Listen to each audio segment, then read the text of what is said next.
सही। मनमानी कर सकते, कॉन्स्टिट्यूशन से खिलवाड़ कर सकते, और सबसे बड़ा खिलवाड़ उन्होंने किया, वो 370 आर्टिकल को उन्होंने बैन कर दी, निकाल दी, और कश्मीर की आज़ादी उसको हटा दिया। और उस वक्त ये चल रहा था, जब 370 निकालने के पहले कुछ महीने पहले उनने अपने एक सबॉर्डिनेट, एक एमिसरी इंग्लिश में बोलते, एक आदमी को भेजा मुझे मिलने के लिए मलेशिया में। तो मिलना चाहते थे, मैं बोला कोई प्रॉब्लम नहीं। तो हमने एक 5 स्टार होटल में मुलाकात की इधर मलेशिया में, पुत्रजाय में। मैंने बोला आपको कौन भेजा है? तो बोला डायरेक्ट मुझे मोदी जी और अमित शाह ने भेजा, प्राइम मिनिस्टर और होम मिनिस्टर ने। ये कभी की बात है, 2018 जब ये 370 आर्टिकल निकला कश्मीर का, उसके कुछ महीने पहले। सही। 18 था या 2018 तकरीबन, 19 जो भी था। तो क्या बात हुई इसमें? उन्होंने कहा कि हम आपके हमारे बीच में दरमियान मिसअंडरस्टैंडिंग हटाना चाहते। सही। तो मैंने कहा मेरे हिसाब से अगर मुझे कोई दुनिया में मेरे फैमिली के बाद अच्छी तरीके से जानता है वो आपकी इंटेलिजेंस है। मेरे फैमिली के बाद अगर मुझे कोई एकदम गहराई से जानता है वो आप लोग हैं। मेरी जिंदगी तो एक ओपन बुक है, खुली किताब है।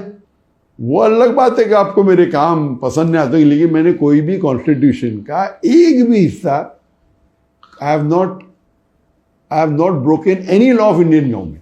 वो पैचअप करना चाह रहे थे आप लोग? हाँ बिल्कुल सही। तो बात तकरीबन हुई 5-6 घंटे तक। अच्छा। लंच भी किया अपने साथ में।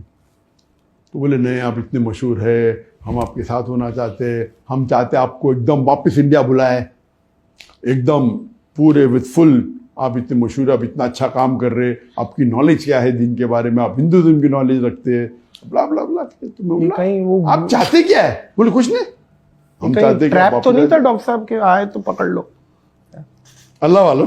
अच्छा। तो मैंने बोला कि आप चाहते क्या है? नहीं हम सिर्फ चाहते हैं कि हमारे ताल्लुकात अच्छे हो जाए। तो मैं उन्हें साफ कहा कि देखो आप अगर मुझसे कुछ काम लेना चाहते हैं, मैं मेरे देश के लिए, मुल्क के लिए काम करने को तैयार हूं। मेरी 2 शर्तें। एक शर्त है जो आप मुझे कहेंगे वो कुरान और हदीस के खिलाफ नहीं होना चाहिए, नंबर 1 शर्त। अल्लाह और अल्लाह के रसूल टीचिंग के खिलाफ नहीं होना चाहिए। और नंबर 2 मुझे आपके पैसे की जरूरत नहीं। अगर ये 2 शर्त पूरी हो जाती, आप जो मुझसे काम लेना चाहते, मैं मेरे मुल्क के लिए हाजिर हूं।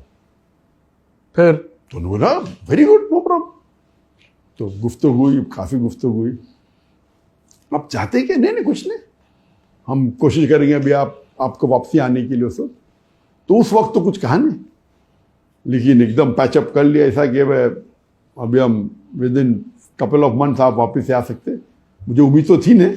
मैं बोला अगर आप, फिर मुझे कहने लगे वो आदमी शख्स जो आया था उधर से, दिल्ली से, कि हम चाहते हैं कि आप हमारी गवर्नमेंट को सपोर्ट करो कश्मीर इशू पे, कि जो हम 370 आर्टिकल को निकाल रहे वो सही है। तो मैंने कहा ये तो नामुमकिन है, मैं मेरे मुसलमान भाइयों के साथ गद्दारी कर ही नहीं सकता। जो मुसलमान कश्मीर में उनका हक है फ्रीडम, और जो ने मुआहदा किया है उसके तहत रहे तो कोई प्रॉब्लम नहीं। Article 370 the part of the it's a constitution, इसके अंदर दे हैव गॉट फ्रीडम।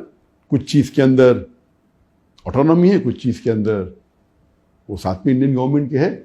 लेकिन आप अगर कहीं ऑटोनॉमी को निकाल देंगे वो तो जाते हैं उनके ऊपर। इंडिया को इंडिपेंडेंस जब मिला, काफ़ी ऐसे जो पार्ट्स ऑफ इंडिया है जो ऑटोनॉमस, इसमें तो मैं कुछ कर नहीं सकती। तो ये तो कुरान के खिलाफ है, हदीस के खिलाफ है, मेरे मुसलमान भाई का गद्दारी है। उनका रिएक्शन तो नहीं ऐसा मत, वैसा कुछ लिखो, मैं last out of the question. हाँ ये बोल सकते हो क्या गलत हो रहा है, ये बोल सकते हो क्या गलत हो रहा है, and I am totally against it. ठीक है, उनका स्टाइल था, ये बीजेपी गवर्नमेंट का स्टाइल है कि मुसलमान को अगर जो चाहते हैं अपने काम कराने के लिए, चाहे उलमा हो, चाहे बिजनेसमैन मुसलमान हो, कोई भी हो, या गैर मुस्लिम हो, वो पहले आके प्यार से बात करते, फिर कोशिश करते पैसे दे के खरीदने की। नहीं खरीद जाता धमकी देते अंदर कर लेंगे। ये उनका फॉर्मूला है, प्यार से करके तारीफ करो, हम तुमको फ़ायदा देंगे, नंबर 2 पैसे दे के खरीद, अक्सर ये पहले 2 में अक्सर लोग मान देते। तीसरा है नहीं करेंगे तो हम ईडी की रेट डालेंगे, इनकम टैक्स की रेट डालेंगे। तो मेरे साथ तो सब कुछ कर लिया उन्होंने, मुझे प्रॉब्लम ही नहीं, पुलिस भेजे, ईडी भेजे, ये भेजे, नंबर 1 टेररिस्ट कह दिया। तो मैं थैंक यू बोलता हूँ कि लोग मुसलमान में तो काफ़ी लोग, अक्सर लोग जानते थे इंडिया में, गैर मुस्लिम में भी जानते थे, लेकिन मोदी के बाद ये गोदी मीडिया जो है, वो जो मुझे हमेशा मीडिया पे आने की वजह से अभी तो माशाअल्लाह बहुत small percentage non Muslim India में होंगे जो मुझे नहीं जानते। नहीं, मुझे नहीं लगता कि नहीं जानती होगी, बहुत बहुत कम होगी। तो ये उनकी बदौलत है।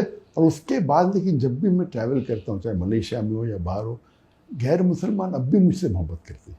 उनका मेन प्रॉब्लम था कि जब मुसलमान में लेक्चर में आते वो अलग बात है, लेकिन मुतासर होके वो इस्लाम की जो गलत फहमी दूर हो जाते, और काफ़ी लोग इस्लाम भी कबूल करते। तो उसके वजह से उनका नुकसान हो रहा था, वो हिंदुत्व का जो स्टेटमेंट था ना। और फिर बाद में NEC एक्ट आ गया, वो बिल पास हो गया, वो चाहते थे उसके अंदर भी मैं सपोर्ट करूँ, मैं बोला आउट ऑफ द क्वेश्चन। वाह। तो उस टाइम क्योंकि हम वापस तो पहलू पे आते कि वो मेजॉरिटी में